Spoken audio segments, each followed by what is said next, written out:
I, like many people, grew up watching Fnaf content made by the likes of MatPat and Markiplier, but there's one thing that's always bugged me. How on earth do these doors work? For real, how do doors that go down need power? Isn't gravity a thing?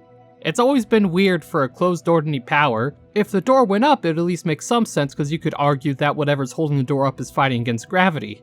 Either way, it doesn't make any sense, and when asked about it, Scott Cawthon just says because it's a video game, which is a fine explanation. I get why the doors use power from a gameplay perspective, but as you might guess, I'm not happy with this explanation. I want to know why and how they use power. My first order of business was to figure out how much power the doors actually use, so I booted up Five Nights at Freddy's for the first time ever.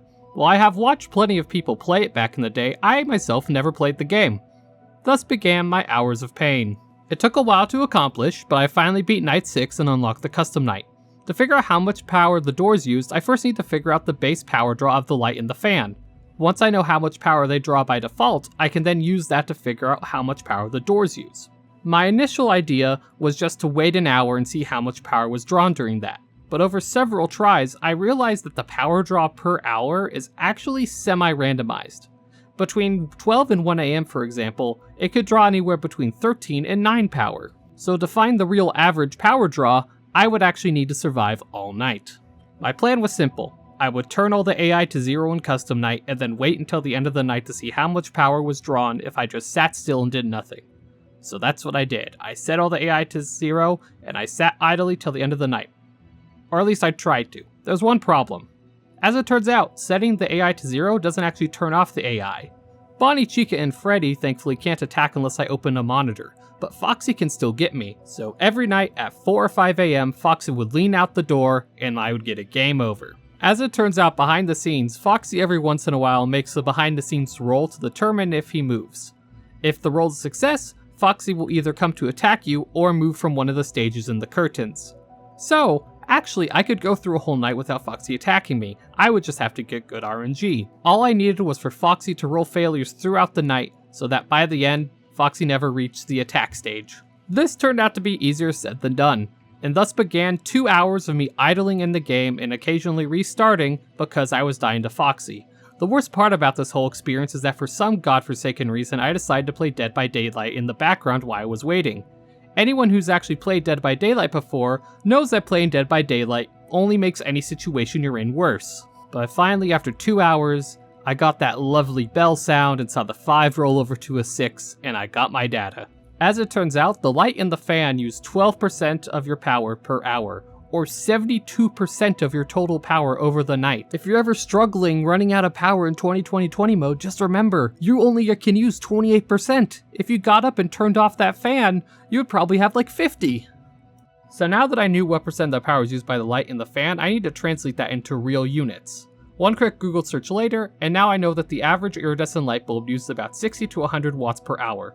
Yes, I'm aware of watt hours and kilowatt hours and all that, but just using watts in their basic form makes this easier overall. As for the average desk fan, they use between 20 and 30 watts per hour. Using the highest values, that gives a combined total of 130 watts per hour, or 780 watts over the course of the night.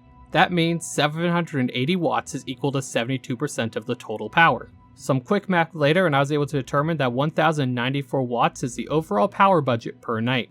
With all that somewhat annoying math done, it's now time to determine how much power a single door uses. So we go back to a 0 AI custom night and start by closing one door and waiting. Eventually, about halfway through 4 AM, the power ran out. A quick look at 1 AM seems to show that 21% power is used per hour with the door closed. I wanted to make sure that there was no randomness involved, so I did the math for the whole night. Each hour in FNAF lasts about 90 seconds, so by checking the exact time the power went out, I can see it's 430 seconds into the night. That is 4.7 repeating hours in the game. And when you multiply 4.7 repeating times 21, you get 100. So the door plus the light and fan combined is a draw of 21% per hour. So I just subtract 12 and I get that the door uses 9% per hour. That translates to the door using 97.5 watts per hour. So with all that determined, how does the door work? I've thought about it for a while now and I've come to a few conclusions.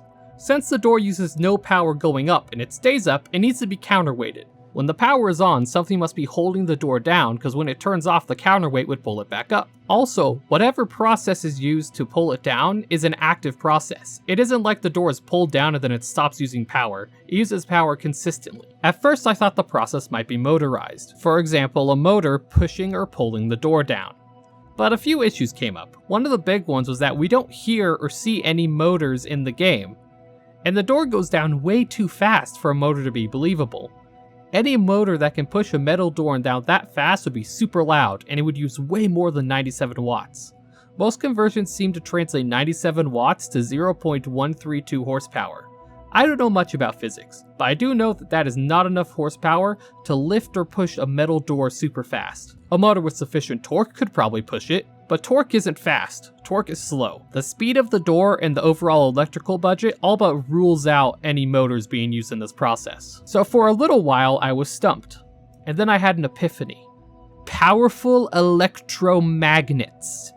Think about it. A sufficiently powerful electric magnet could sit below the door until it was turned on. When it was turned on, it would pull the door down really fast if it was strong enough. Also, electromagnets make a buzzing sound when they're turned on, which fits the overall soundscape of the pizzeria. I'm not an expert on electromagnets, but according to several websites that sell them, a 40-watt electromagnet can have a pull force of thousands of pounds. The one problem being that no normal magnet could pull a door from all the way down at the bottom. That's just too far for most magnets. But what if the magnet pushed the door? When you turn on the door instead of a magnet pulling it down, maybe the magnet and the door have the same poles facing each other, so the magnet just pushes the door down. And then I thought of a second thing. What if the counterweight to the door is also metal? So, while one magnet pushes down the door, another one pulls up the counterweight. Thus, they both stabilize. If it was two 40-wattish magnets, they should be strong enough, and it should be within our power budget. Once the power turns off, the magnets turn off, and the counterweight pulls the door back up. I know some of you are thinking that this makes no sense and it sounds insane, but remember we're dealing with a door that uses power to stay closed. On top of that, we're talking about Freddy Fazbear's Pizza here, a company that is super technologically advanced, but also super incompetent. When they had the problem of kids wandering out of one of their restaurants, instead of just locking the doors or having staff watch out, they made an animatronic marionette that would follow kids around and block the doors. Everything that Freddy Fazbear's Pizza does is weirdly extra and also incompetent. Electromagnetic doors would be par for the course for them. If you disagree, I challenge you to find a better solution and put it in the comments, because I know your solution is better. I'm not that smart. The second an engineer shows up to this, my career will be over. At least according to my very bad math, electromagnetic doors seem to work. But who knows? I'm not that smart. Anyways, that's about it. See you next time.